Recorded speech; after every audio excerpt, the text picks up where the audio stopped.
oscillating between East Coast and West Coast, a period of 4 years, pretty exactly. So she did her PhD at Princeton before being Chamberlain and Seaborg Fellow at Lawrence Berkeley National Lab. After this one postdoc, she got a faculty position at Carnegie Mellon, and a few years back, moved back to California to start as a senior scientist at Lawrence Berkeley National Lab. And last year, she moved back to East Coast to New York, where now she's a group leader of, let me read it, Cosmology Cross Data Science at Center for Computational Astrophysics, and she's also a visiting research associate at Princeton. In terms of science, Shirley's been famous for her work in quantifying electrical structure, and she did a lot of work on cross-collating with CMB and other probes. But recently, she's been doing a great name for herself in terms of applying machine learning and other high-fancy statistical technique in astronomy. And that's also what she'll be talking about today. So now, without further ado, please join me in welcoming Shirley Hu. Thank you. Hi, everyone. Please feel free to ask questions at any point during the talk, because I flew in pretty late last night, so I only had like 6 hours sleep. So if it doesn't make sense, it's likely me, not your fault. So just like raise your hands and ask questions.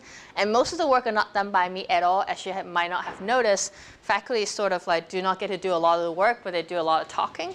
The students and the postdocs made all this work possible. So I want to like go through them actually quite carefully, surprisingly, I guess. But I want to first start saying that most of the work is carried out by the student who just graduated from Carnegie Mellon, but actually followed me through Berkeley and then CCA. And for those who don't know anything about CCA, Center for Computational Astrophysics is one of the 4 groups in Flatiron Institute. This institute is funded 100% by Simons Foundation with an endowment of like $1.2 to $1.5 billion. This number has changed as far as I can tell, but I don't know exactly that number. We do not have to write grants, but we just have amazing postdocs and students working in the institute on a variety of problems. There is Center for Computational Mathematics, which half of it does machine learning, the other half does numerical methods, well, machine learning in a broad sense, like statistical methods. And then there is a Center for Computational Biology, which do like computational biology, as you can guess. And there's a computational for computational quantum systems for another center. And now they will have a Center for Computational Neuroscience coming up too. So that will be a 5th center also. Will be announced soon if it hasn't yet. So come visit. It's in the middle of New York City. It's in Manhattan. We do have free lunch and free breakfast. So you can talk to Elena Macera, who just moved from CCA, about all the good stuff. I also was a Berkeley undergrad, so I only did the bouncing, as he was saying, back and forth and back and forth. And now I'm also adjunct at Carnegie Mellon, where I was a tenured professor and moved since. So work done. A lot of work we talked about today was led by CEO He, who was my student, now at Plus AI as a scientist in machine learning. Ying Li was the second author on this, who was a Berkeley postdoc. Now he will be moving to Flatiron next Monday. Paco Francisco Velasquez Navarro, who's now moving from Flatiron to Princeton, also worked a lot on a variety of these things with us, and who's a postdoc. Gabriela Cantado, who's a full machine learning postdoc, and she is gonna be actually doing a lot more astrophysics than you imagine, because she's been doing cosmology, but also doing stars and doing planets. Jackie was a undergrad intern from Hong Kong, actually, who recently did a bunch of the work that we see from mapping dark matter simulations to galaxy simulations.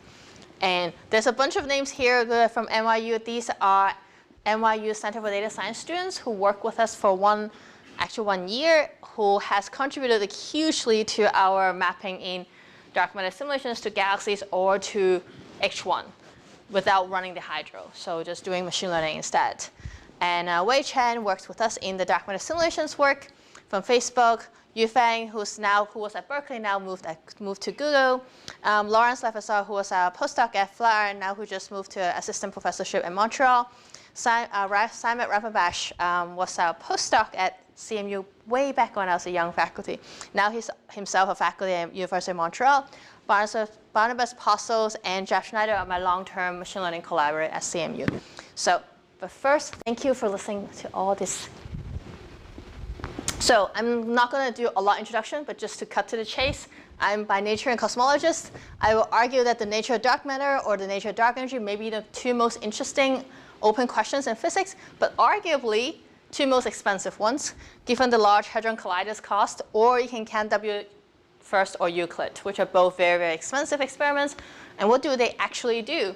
So I'll concentrate on this side, because I don't know that much about behind physics. We usually collect this information in terms of larger structure, which means dots of galaxies. Each one of them are little dots of galaxies. And they form this larger structure map, this cosmic web that looks like cosmic web, like spider web, or you can actually see it and look at it like, oh, it is like neurons in the brain. So there's a lot of interesting parallels to look outside the field of astrophysics. And these pictures can tell us a lot about the content and the beginning and the end of the universe. So here we go. So that's what we usually do. Current cosmology analysis, we take a distribution of matter like this cosmic web. So here's just dark matter for the simplicity of the argument. And you can turn this into summary statistics of the matter field. This, what I'm showing here, is something called a multipose. You basically take this field and project it in certain bases. And if you're changing the equation of state of dark energy, you will see that they give different summary statistics. And so that's what we usually do. We take this field, we compress it to some numbers, a set of numbers actually in this case, and you compare the theory, which it could be like these red and blue lines, to your measurement, which in this case could be the black line. And then you can combine the two of them and do a likely analysis, maybe an MCMC, very simple, and combine multiple probes because they break different degeneracies together. And you can put a constraint on dark energy equation of state, which can be parameterized in these two parameters, W0 and WA. So this is all the standard lore of cosmological analysis in one slide. Like, how do I do cosmological analysis? Of course, you throw in systematics, and you throw in like, how do you do the best of everything? But that's what I did until fairly recently.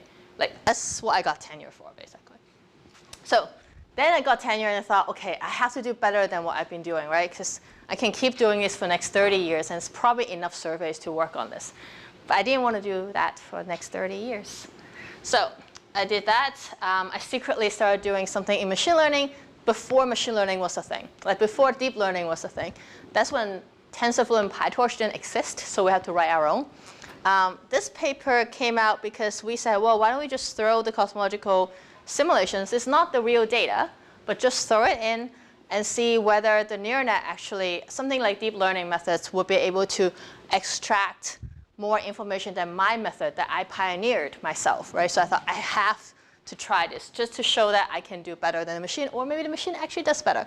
So we threw different boxes of different cosmological parameters into the training set, into the machines, and it basically varies of 3 parameters that matter to cosmologists. We picked sigma 8, omega matter, and AS. They're slightly degenerate. We deliberately pick it this way so that we see how degeneracy actually change the answer.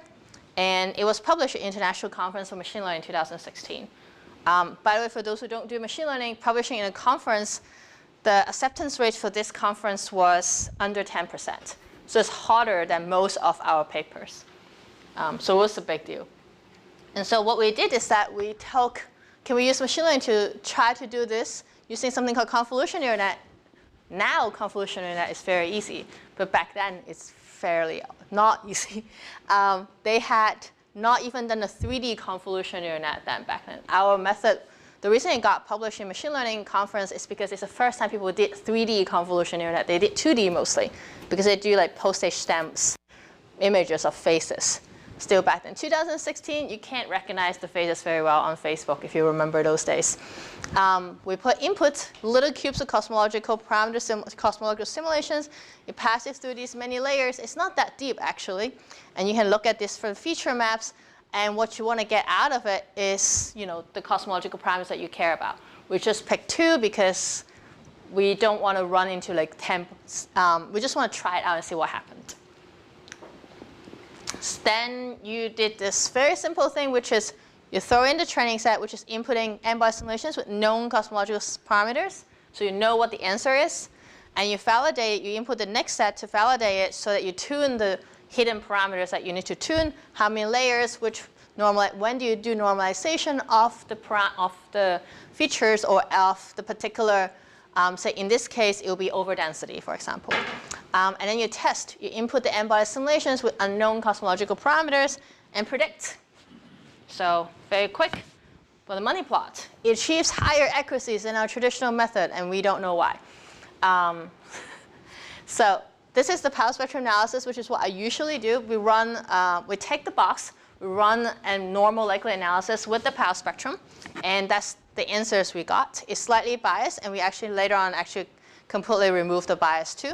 That's the red dots on both sides. One is for omega matter, the other one is for sigma 8. And then we use the convolution neural net and see what it predicts. And you can see that it's more narrowly concentrated around the 1-to-1 line. And it's also not particularly, clear why it's doing better. So that's when I started trying to look into this a little bit more. It only hints at us that there's something more to learn. I mean, that's how I took it. While the machine learning world was like, oh, this is 3D convolution. We can do a 3D convolution now. So that's how the two sides look at it differently. But for me, it's like, why do I get extra information? So then I said to myself, well, there's a bigger program in this, right? So now we enter the dark matter gravity only simulations of simulated universe for training, validation, and test. Throw it into regression with neural nets. It doesn't have to be deep neural net. It can be something else. And you look for the latent variables. This is very generic. Doesn't have to be cosmology. It could be whatever fundamental science questions you want to get at something. And what that something is, it may be the correct color magnitude diagrams. It could be, of Gaia, or it could be really good parallax measurements, or what are the important, galaxy formation parameters that you should include to get your stellar mass right. It could be anything. But this is a generic question. It's like you have some data, you want to have some regression, and you want some latent variables. So we realized we cannot just have dark matter simulations. We need fully realistic simulated universe for training, validation, and observed universe. We got the observed ones. By the way, this movie is real Sloan galaxies, by the way. It's not fake. It's what you see when you fly out from Earth and go outside. And every single one of those galaxies are real Sloan galaxies observed from Sloan 1 and 2. These are actually pretty old. And the red ones are the red luminous galaxies that we measure like baryon acoustic oscillations with. The blue ones, I don't know who keeps showing the movie, the blue ones will be the black holes that we observe in Sloan. And every one of them is observed. So we have the observed universe that are realistic ones. But we need the fully realistic simulated universe also if I want to use this technique that I just said earlier, because we need the training set, you need the test set, they're both fully realistic. Yes? To get the 3D information, is that just using a photometric approach? So the Sloan 1-2, we have spectroscopy. Yeah, but we have spectroscopy for everything. Cool. But we do have a lot more photometric points than the spectroscopic points. OK, so this is our full theory predictions, the fully realistic simulation of the universe that of different latent variables. So it's not just the simulation, but you also need all the different latent variables that will be expressed in these simulations. Does that make sense? Yeah? OK, because basically we have different cosmological simulations of different latent variables. And latent variables here might not be just cosmological, could be galaxy formation, like how do you get to the observable, basically. So it's pretty broad. And so I asked myself, can I use machine learning to simulate the whole universe? Just to be very bold, because people will get tenure, they get crazy. So that's one of these simulations. You look at, this is actually, I believe, in n-body simulations. Oh, actually, no, this is not n-body. Things are exploding, so definitely not n-body. And this is probably illustrative simulations that we look at. And we want to simulate something like that with machine learning. And that seems very, very hard. So we don't want to do that right away. What we realized is that the dark matter is much simpler to simulate. This is the gas temperature plotted from Illustris. And you can see that with all the explosions, things are still having similar structure as backbone, but there's a lot of interesting things happening in Illustris. So first, we're going to do simpler things first, which is the dark matter simulations. And in this talk, we will also touch on how do we simulate the galaxies and the H1, the hydrogen gas, but from hydrodynamics. So that's sort of the preview. So the universe as we know it, we have gravity. We're only doing dark matter with dark energy.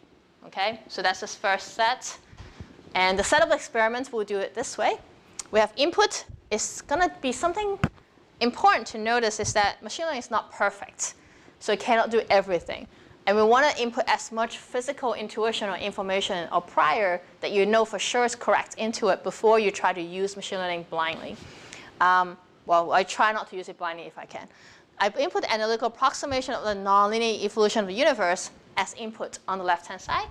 Throw it into the machine learning model, which I'll talk about.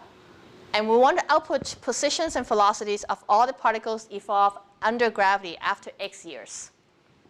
Okay, so that's the premise.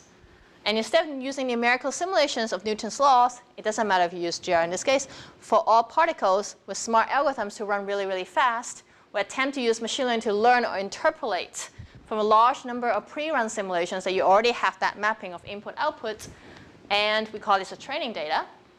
So what we did is that we have inputs on the left-hand side. The analytical approximation for those who do cosmology is the Salvador approximation. And on the right-hand side is the prediction is the numerical embodied numerical outputs after running for like, you know, some gazillion billion years. And the machine learning model is something very simple. And I highly encourage people, if you want to do things with machine learning, the deep neural net, and you have input and output the same size, this is a great choice of architecture. It's called UNet. You have the same size inputs and outputs. And because cosmology structure formation is hierarchical, and you basically have many scales that need to talk to each other, this is also a good way to think about it, where you have multiple layers going down. And for each layers going down, you have concentrated at different scales, but you also want to keep all the information down. And you want to, when you get across to the final output, you want to get the information also from the original input across. So there's some concatenation across, while you condense very important information down here while you expand back up. So there's a reason why we picked this architecture. We're also lucky that it works very well. So what it did, we take the training, analytical approximation, numerical simulations, they're in pairs. We have 8,000 pairs of those. So I just want to go from here to there at redshift 0. So they both are at redshift 0. The analytical approximation, which is Salvador's approximation, is at 0. This numerical simulation at 0, which is today. Then we throw it into this neural net. And we're pretty successful, and I'll show you how. So one of the first things you do to show how successful it is that we show it in pictures. That's what machine learning people do, because it's easy. We plot the errors in displacement field predicted by a benchmark model. In this case, we picked 2LPT, second order Lagrangian perturbation theory model. It's just the model that people in cosmology use to make mocks very, very fast. So that's what we do if I don't have other fast simulations, because I need 10,000 of them. Okay? And our ML model, so we compare the two. Displacement field, since it's a physics crowd, I don't have to remind you, but it's between the current position to the initial position of the particles. The error goes from 0 to 5 megaparsec over h. So that's what, can you see it? Yes. So the benchmark model prediction errors, the maximum is 7 megaparsec over h. That's beyond the red. So the more red and yellow are bad. That's how you look at it. And that's the benchmark. What basically cosmology community, you can talk to BOSS, you can talk to Sloan people, you can talk to DES. They all run 2LPT basically, or even simpler simulations sometimes as mock making. And that's ours. Ours, the maximum error is 0.7 megaparsec over h. So it's about a factor of 10 better in just like the pure errors in the positions and velocities of, yes? Is there a correlation spatially between where you have the larger error and the various structure that you have? Very good pick. We found that the high density regions, we have less control on the errors. And I think we found ways to correct it if we want to. Is that you probably want to, right now we do it in, this is going into the weeds of the actual simulations, not the simulation, actual network. Because right now we're cutting the cube into many, many pixels. And for each pixel, you have a loss. So if that pixel has a lot of particles, it's weighed the same way as a pixel with less particles. But in principle, you can weight them differently, where if you say, I really care a lot about the cluster region, then you weight them differently in your loss function, which means you could minimize this actually. We didn't try because it's already doing too well. I mean, well enough, because it's 10 times better and it's faster. So And so we checked something else, not just pictures. We checked the average power spectrum of 1,000 simulations and the ratio to the true power spectrum, which is the T of K. So predicted power spectrum to the true power spectrum. Can I explain true power spectrum? And people understand power spectrum here? Or should I explain a little bit? Yes, no? I can explain a little bit. Power spectrum, it just Fourier transform of the 2-point correlation function.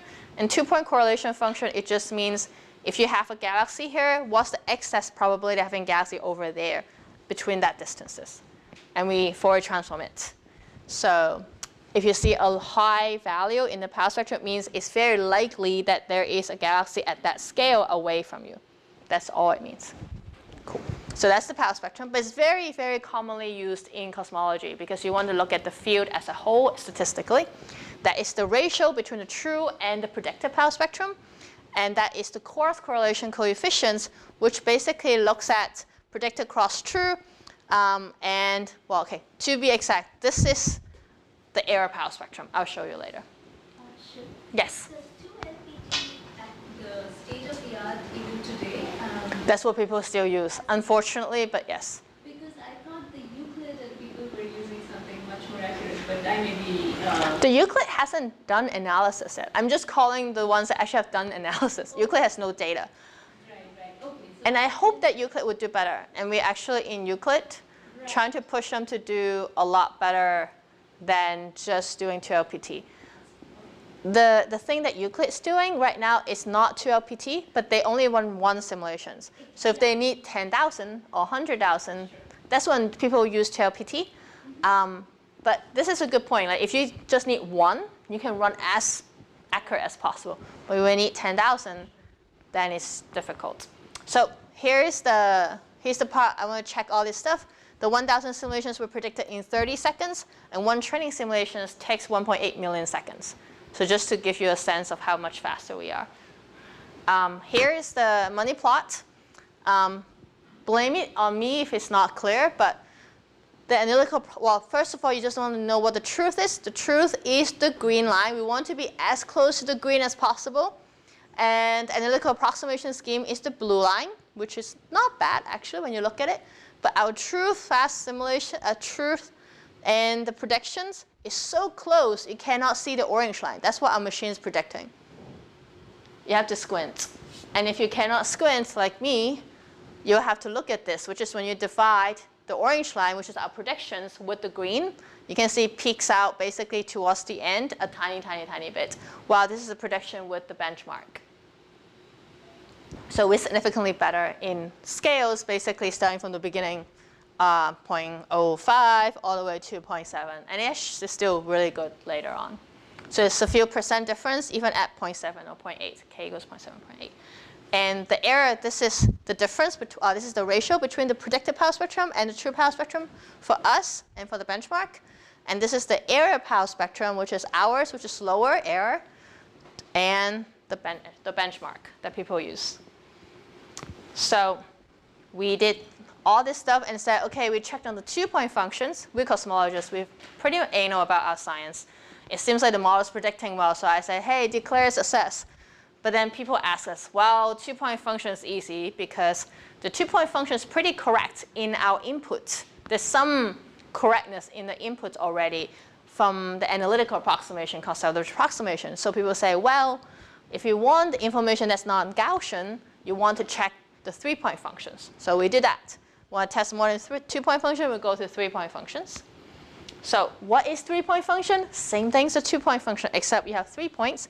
So you have a triangle, which means you have 2 sides and an angle. And the 2 sides is the L1, R1, R2 here. And the angle is projected into this L equals to 0 and to L equals to 8 Lagrange polynomials. Refresh on all these quantum mechanics and E&M problems that you had before. And these multiples, if you don't care at all, just think this is a picture we want to generate. Okay? And for cosmologists, this is like so hard to calculate. And that's what benchmark did, which is not bad, right? I mean, it looks similar-ish. And this is the fractional residuals. Note that they're different sizes here. They're fractional residuals. You can see it's very red. And here's how well we do. Our fractional residuals, even on the 3-point functions, 10 times better. So it's not just 2-point. we do the you can do the 1D comparison, which is basically just the visual, and 2 points and 3 points, we're all doing really well. So we got really happy and said, okay, now we can make maybe a fully realistic simulated universe, well, at least for the dark matter part, very quickly with many, many, many of them because it runs at 0.03 seconds. Yes, question? Yeah, I wasn't kind of skipped over it before, but how are you? You have to say it louder, sorry. How are you choosing the density, your strategy for the density and what parameters to choose for your training simulation? We only have one set of parameters, by the way. So right now, you asked a very good question. So we only have, you mean the simulations, right? Not the training. I mean, not the architecture. We only have one set of simulations, and they all of the same, this set of 8,000 pairs, they're all the same cosmological parameters, but they have different initial conditions. But the same fundamental cosmological parameters like omega matter, sigma 8, blah, blah. Did I answer your questions? Yeah, I was totally off base. No, this is perfect. Completely different cosmologies. No, this is a perfect question because it leads to the next part of the talk. Because you asked a great question because he foresee my talk. Because it has the fully realistic simulated universe, but we need, as he says, we want different latent variables, right? And what I just told him is that I have one single cosmological parameter set, so what the heck? And so we realized, which is the next part, for the learned model to be really useful, you need to be able to make many, many fast simulations of different latent variables, as he was pointing out, aka we need to not only interpolate, but also extrapolate outside our cosmological parameters. And I don't know if it makes sense, but let me just make sure. What we did is that we kept the whole model the same. We did not retrain it with anything different, but we input something different. Okay, this is scary because nobody does that in machine learning usually. Because your training set should be exactly the same as your test sets. That's like the golden rule, and we were breaking it for deliberately reason. And we didn't know it was going to work. We put in analytical approximation map of different cosmology. Dark matter density parameter of this is omega matter of 0.1 or 0.5, even 0.9 actually. But our training set is at 0.3. There's no omega matter equals to 0.1 or 0.5 or anything other than 0.3 in the training set. And we just check what will happen. We didn't know it will work or not. So let's first check how much changing dark matter will change the distribution of particles and velocities.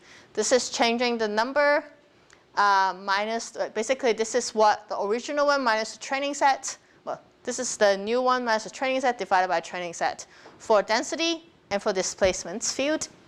And that's the amount of differences.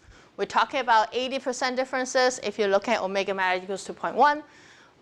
And omega is to 0.5, you're talking about 20, 30, 40% differences. So it's a huge difference in density and displacement. So it's not the same training set at all. So we ask ourselves, can the learned model extrapolate and predict simulations that do not have the same cosmological parameters? It's a scary thing because grad students are brave, so they tried it anyway.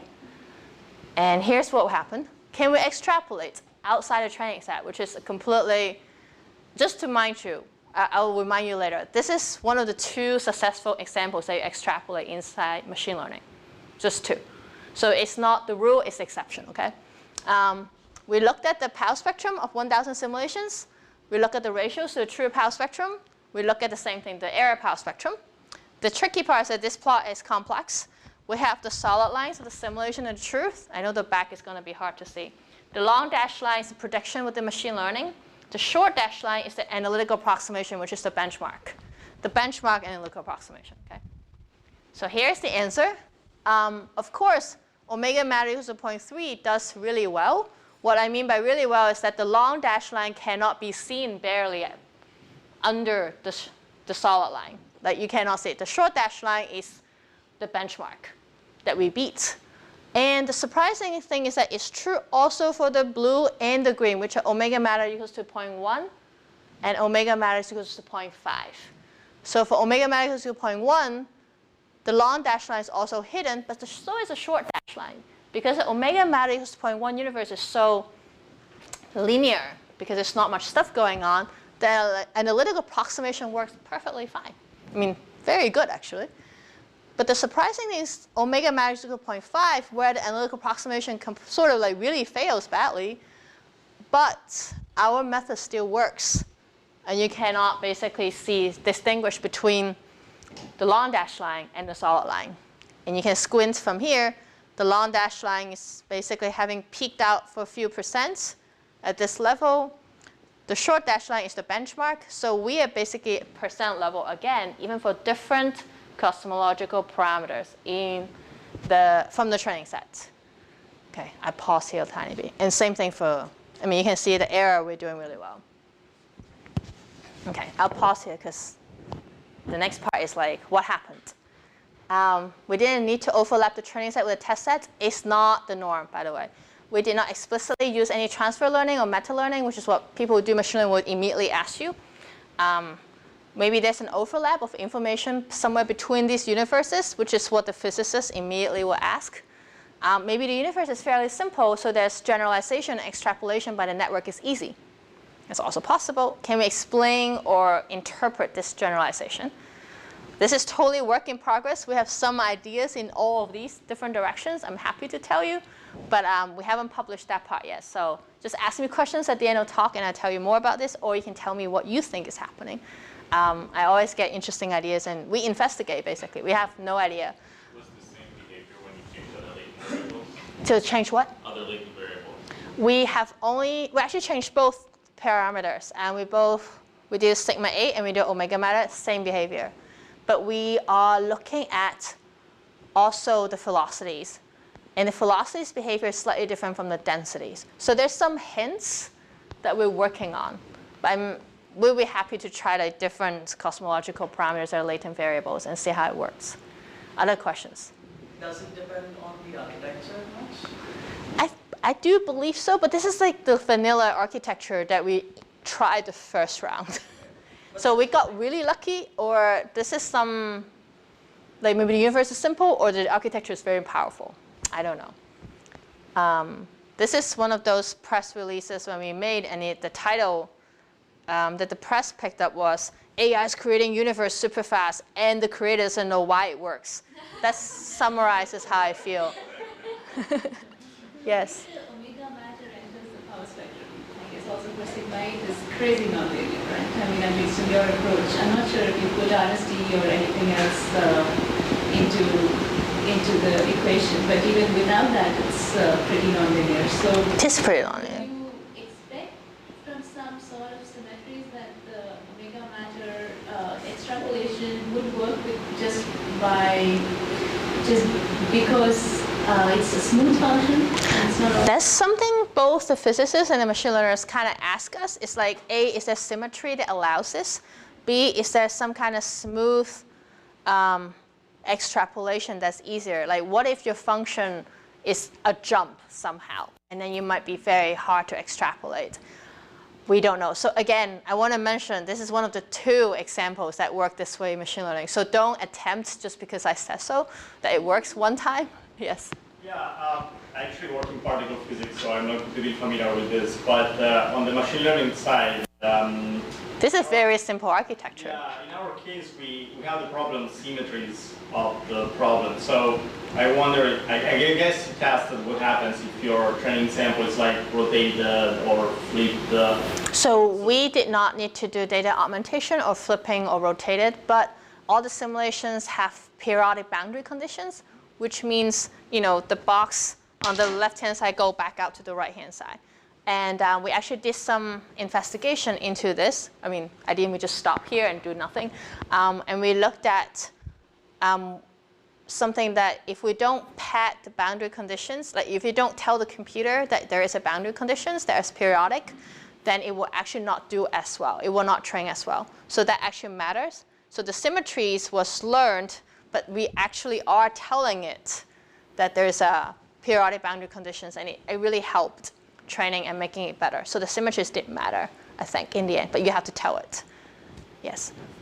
There's another set of work that my collaborator, Simak Ravenbash, that I mentioned earlier, he's really interested in looking at translational invariance, rotational invariances, and see how that would affect and make network much more easier to train and much more efficient to optimize. So there's another set of world that does physics input into machine learning.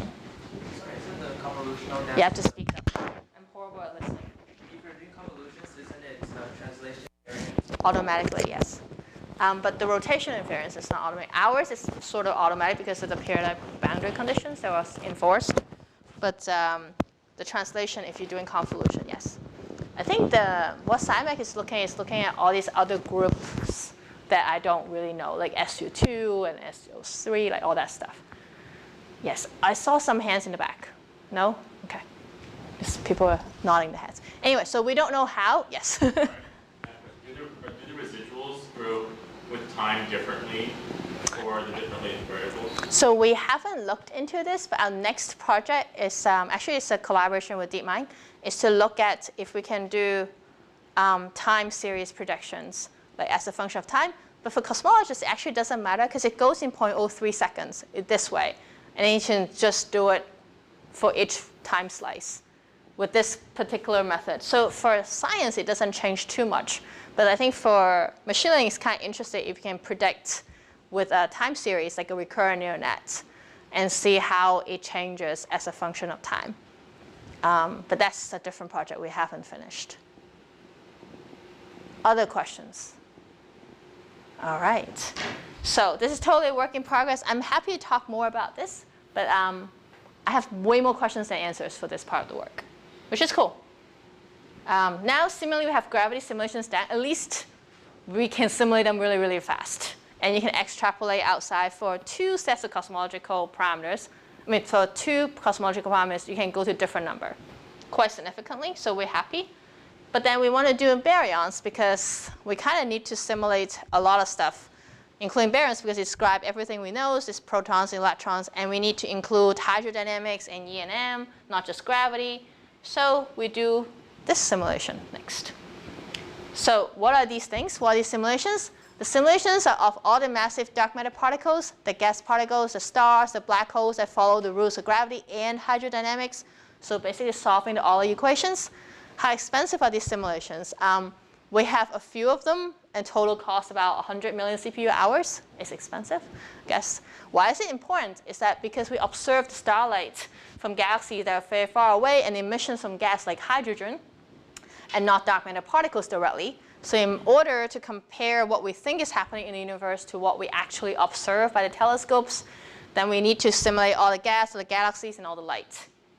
So that's what we try to do here.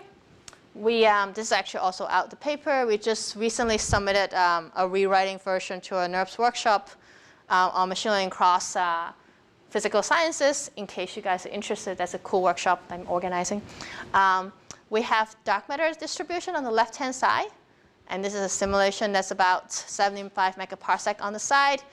And this is just showing you what all the pixel sizes. The pixel size is fairly small. It's a 0.073 megaparsec. And we want to take the gravity-only simulations and map it to the hydrodynamic simulations that has dark matter, the gas, the baryons, the dark matter particles, the black hole particles.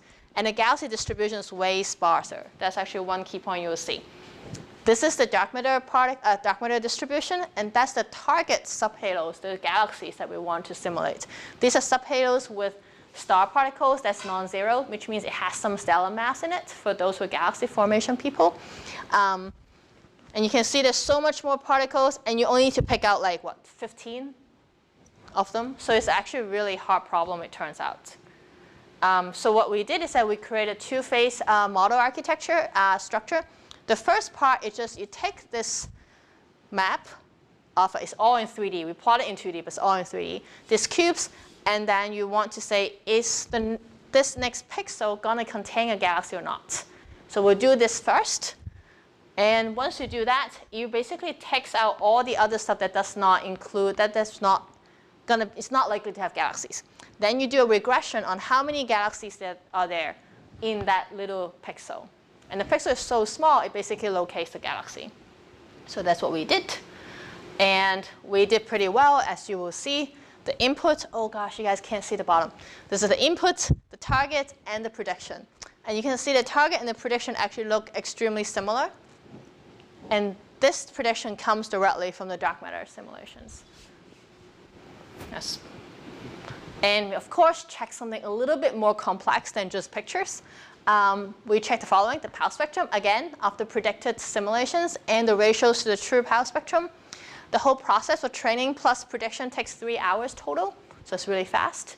One training simulation, well, actually 3 training simulations takes 100 million CPU hours, so 30 million CPU hours each. So I thought that was pretty cool trade-off.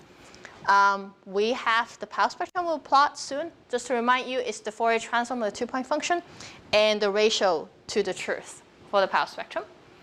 And you can see that our target is the green. The orange is the benchmark, which is the HOD, the halo occupation distribution model, for those who know this. HOD does perfectly fine. It just, I want to remind you, this is k equals to 1. So HOD works well at large scales. At k equals to 0.7 is perfect, right? But we want to get correctly at k equals to 10. And the target and our method basically matches to about k equals to like 9, 8, 7. And you can see that from the ratio plot here. The HOD basically messes up pretty heavily at the small scales. And we are doing quite a lot better. And of course, it's 30 million times faster. That's including the training. So what's next after predicting galaxies? I don't know how much time I have. Ooh. Gas, mostly hydrogen. So in Canada, a lot of you guys probably heard of all these like experiments with neutral hydrogen. They're going to observe like very early universe. But the interpretation of those data sets is very tricky because the small scale physics correlates really strongly with the large scale physics. And so even if you can simulate correctly the large scale physics and you have the n-body simulations correctly, you need to get the gas right in order to interpret what you are observing with your radio telescopes. So I'm sure you guys probably heard that spiel before. And people would say, well, maybe we need to run these hydro simulations that has the correct gas distribution, but it's expensive. So what do we do? So just some quick results I want to show you. There are two sets of results here. One is the prediction. The other one is the actual truth. If you can tell me which one, it would be great, because I myself don't know right now. I need to check. To generate the illustrative simulations takes 30 million CPU hours each. There's multiple of them. The prediction is 2 seconds. So we can generate more of them in 2 seconds. And the results, the better part of it, it agrees across 9 orders of magnitude, from very low density region to very high density region. And that's not true. Yes? So how does the number of full simulations you need to train scale with the complexity of physics? What's the number of simulations I need for training? Scale with the complexity of physics. So as you Complexity. more things like black hole feedback and so on. Oh, this is everything is in there. So black hole feedback, the galaxy, wind blowing, supernova exploding, everything is in that simulation. So right now, the illustrative simulation is very complex. I would call it one of the state-of-the-art simulations.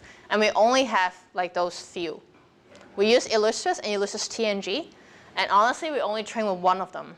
And we try to use one of them at a time. So it's really one simulation we're using as training set. We make them into smaller boxes. So you don't exercise of training on one, and you're pairing with the other two. We also did that. Yeah, but be careful. They have different feedback mechanisms. So the two answers to this, and they related. So let me first say that when you train on one of them, we actually cut that one box into 3 pieces. One is for training, testing, and validation, and then testing. And then you do that test on that one simulation.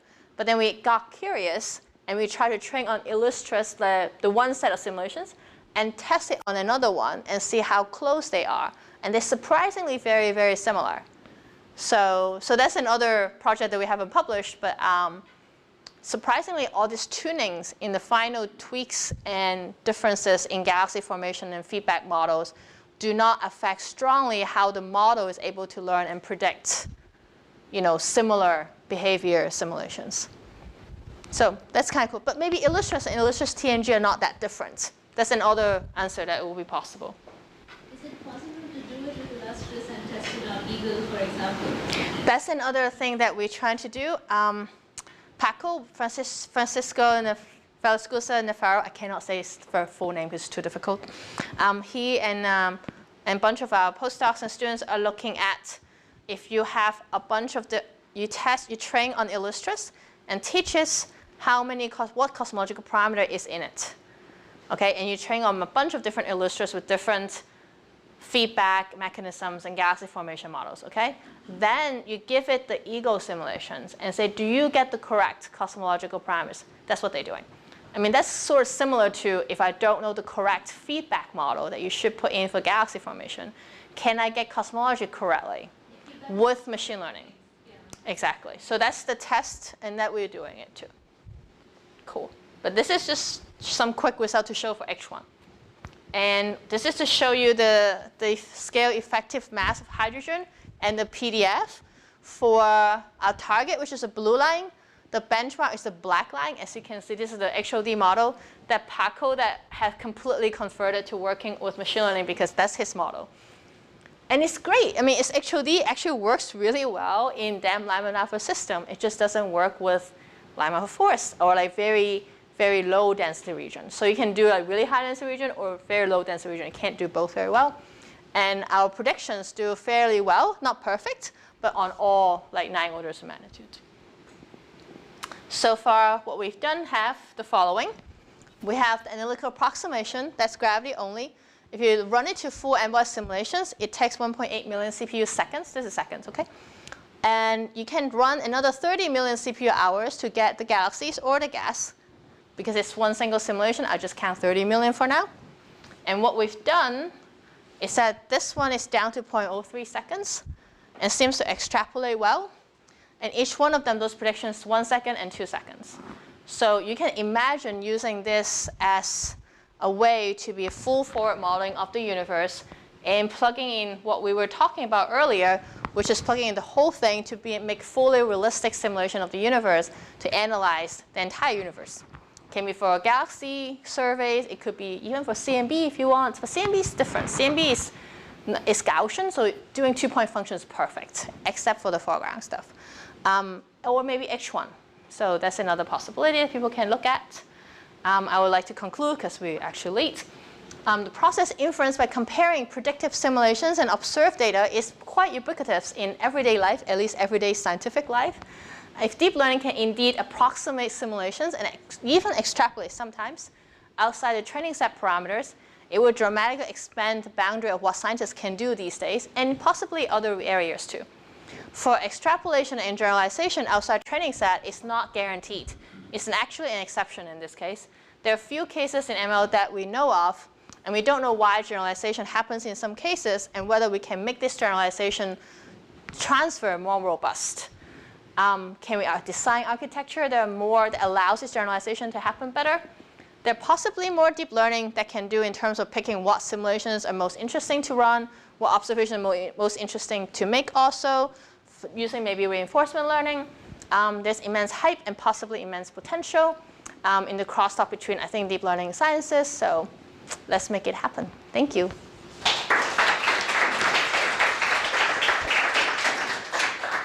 Thank you for a wonderful talk. So questions? This is really cool. I guess kind of talk on this point, kind of very less cool.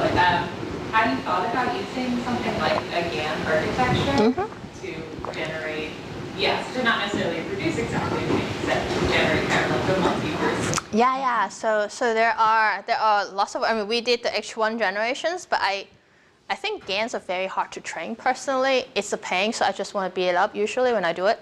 I would recommend if you have a physical model that you can approximate what you want to simulate with. So in our case, it was like this style of which approximation or something that's like fairly physical and it's from first principle. I would recommend not using GANs directly. GANs are great for generating things that you don't understand at all, I think. And maybe it's a combination that you want to do. So in our case, I think the GANs are harder to explain also because it's not very physical. If you change something, you don't know what will be changing. And there's the mode collapse problem that might or might not exist, and you have to check every single time. Let me just finish her question. And one more thing about GAN that's very useful, I think, will be to check if your simulation data set is similar to the data. So this is comparing two distributions. And say if you generate a universe, whatever method it is it similar to the data? If it's not, is it new physics or is it some unknown systematics you're not able to put in? So there's an interesting interplay for GANs, I think, right there to compare to the two distributions in ways that are very hard to characterize by hand. Thank you. Would you mind speaking up? My hearing is destroyed since I was young and listening to really bad music. General philosophical question. So when you do pure dark matter, you have some confidence nowadays that computation is being done fairly accurately, down to some scale. But with the Hydra, there's still issues of whether the basic hydrodynamic solver is how accurate it is. There's still wide differences between different solvers. And in addition, of course, you have all these massive feedback parameters. So what's your attitude to training on something which may be unphysical? Yeah, I mean, right now, actually this was related to Hamza's earlier question, is that if the hydro is wrong, if I have a set of not perfect hydro, let's not call them wrong, not perfect hydro simulations, can I use them to train the neural net or whatever that is to learn the cosmological parameter of these simulations, and to learn to ignore the stuff that are not cosmological? Because the backbone cosmological parameters influence should be pretty standard, because it's basically based on the dark matter as a backbone, right? And gravity. So hopefully the stuff on top, which is the hydro, the magnetic field, and stuff like that, won't be such a big effect. So the focus is still mainly on measuring the cosmological parameters rather than going beyond that and trying to, in principle, if you wanted to do model dwarf galaxies, for example, and it's very expensive to do that, you can use machine learning to get some sense of how different input parameters would produce different dwarfs, right? That's a much more nonlinear thing. It is very nonlinear, but I would suggest what I said just now means I would try to teach the machine learning models to learn to marginalize over things we don't understand. So like for things you care, you want to know, you do it, but the other stuff you try to learn to marginalize. And I think there are many ways to teach the machine learning architecture to do it. That's what I try to say. Other questions? Great question though, yes. So is there a sense in which the machine learning simulations will converge to the true result as you scale like the training set or network properties? Sorry, say that again. Is there like a sense in which your machine learning simulations will converge to the exact result as you scale different properties like the training set size? Oh yeah, we do test all that. So we test on like how many simulations do we need. So we test like 3, 4, 5 times more simulations. PACO has run 40,000 dark matter simulations. So we have a lot. They like 10,000. I mean, they like really big simulations too. So we have no issues with, in terms of number of training sets. And we tested that, and we tested all these other parameters space. Yeah. So like in theory, you could make the error as small as you want? Mm-hmm. I mean, we basically petered out at some point. You need to change your architecture if you want to do better, which is what the DeepMind people wants to work with us on. Yes. I see. So, I understand. And feel free to move. I don't know. I mean, we're past 3 o'clock. Okay, sorry. I understand that all these simulations are basically based on the lambda CM model. So my question is, let's say that you start from some configuration and your deep learning model predicts another point in the time evolution. Mm-hmm. How do you make sure that the final configuration basically follows a trajectory that is always consistent with lambda CM and did not do something? We don't. I mean, so two things I want to clarify. First of all, the input is an analytical approximation. That self-which approximation is at current time. And we're predicting at current time. So, and I do not say that they will follow the right trajectory because the model does not output anything in between. I do not guarantee that. Definitely not on my firstborn. On the bad days, maybe. And then, but we are having project that looks at, can we do a time series prediction of all the different steps? And maybe you can guarantee something there. There's another method called graphical neural net, where you can look at all the particles and all the trajectories, which we use to do our planetary explorations. We have another project that we predict the planetary stabilities of the stability of planetary systems using graphical neural net. And that one, surprisingly, when you input like 10,000 orbits, it actually will be able to predict to you, tell you at a 99.89% level that is whether stable or unstable at 10 to the 9th orbit later. And we're actually also predicting, like regressing to the point of the stability time. So, and there are able to do like many, many orbits correctly. But at some point, the orbits will be incorrect. And at what level do you tolerate the error? So that's the first answer. Yeah, but there are many things you can do. It's a fairly open field. Like anything you ask is a new project, basically. Yeah. So you can basically predict up to some multiple of the Lyapunov prime, and then beyond that, and the system's intrinsically chaotic. You just can't. Yeah, you can't do it forever. Yeah. So and it's interesting. Some of the Lyapunov time is something we found retrospect that it matters more. So you can actually tell what is the important feature that matters more. So there's some physical intuition that comes back to someone like me who doesn't do planets. I'm like, oh yeah, what's this number? And they're like, oh, that's the Lyapunov number. And I'm like, okay. I nod my head and say, yes, machine learning found something interesting sometimes, but they already knew. Yes?